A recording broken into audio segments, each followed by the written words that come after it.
Tentativi di intervento che noi stiamo facendo. Faz quase 70 anos que os italianos conquistaram a sua liberdade sindical. Eles vieram falar dessa experiência neste seminário organizado pela CUT e pela TGL, a Confederação Geral Italiana de Trabalhadores, uma das 3 centrais sindicais existentes no país.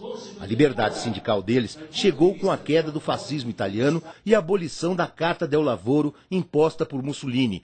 A mesma carta inspirou Getúlio Vargas na criação da CLT, a consolidação das leis do trabalho, que garantiu direitos aos trabalhadores, mas também impôs uma estrutura sindical atrelada ao Estado.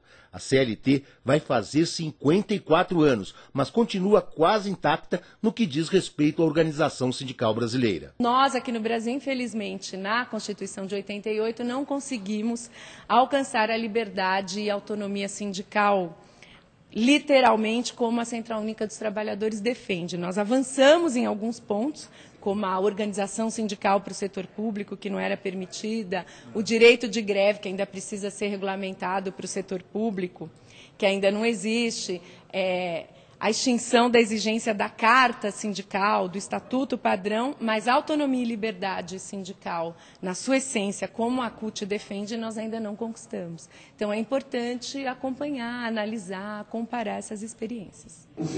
Para a CUT, a organização sindical italiana é exemplar. Afinal, ela contempla algumas das principais bandeiras da central, como, por exemplo, a negociação do contrato coletivo nacional para todos os ramos de trabalhadores. Eles conseguiram democratizar no sentido de ter acordos regionais e o acordo nacional. Então, eles fazem uma compatibilização do que é um acordo regional para aquele ramo de atividade integrado a um acordo nacional, que é bem interessante. Outra bandeira da CUT que os trabalhadores italianos já conquistaram é a organização no local de trabalho da maneira mais democrática possível. O trabalhador, no seu local de trabalho, ele pode se filiar diretamente à central sindical. Em se filiando diretamente à central sindical, ele é automaticamente encaminhado para o sindicato daquele ramo de atividade daquela central sindical. Portanto, há uma organicidade, o trabalhador faz a opção por qual central sindical ele quer se filiar, ele tem identidade política desde o local de trabalho. E tem também garantido a organização sindical, a representação sindical no local de trabalho junto com isso.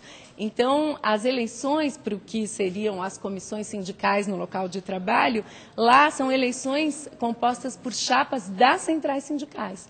O novo ministro do Trabalho, Carlos Lupe, encerrou o seminário dizendo que pretende anunciar no dia 1º de maio o reconhecimento legal das centrais sindicais brasileiras. A legalização, para mim, está pronta, com alguns detalhezinhos que falta para nós fecharmos isso. O ministro também disse que será criado o Conselho Nacional das Relações do Trabalho para retomar as negociações sobre a reforma sindical que ficou empacada no primeiro mandato do presidente Lula. Um fórum permanente para discutir tudo o que acontece, inclusive a possibilidade de reforma sindical.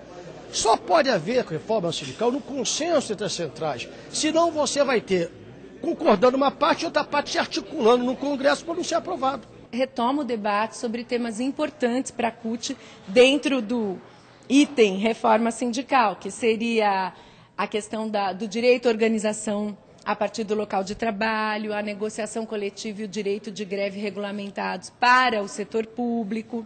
Então, são coisas importantes dentro do debate de reforma sindical que há uma agenda que está sendo reaberta.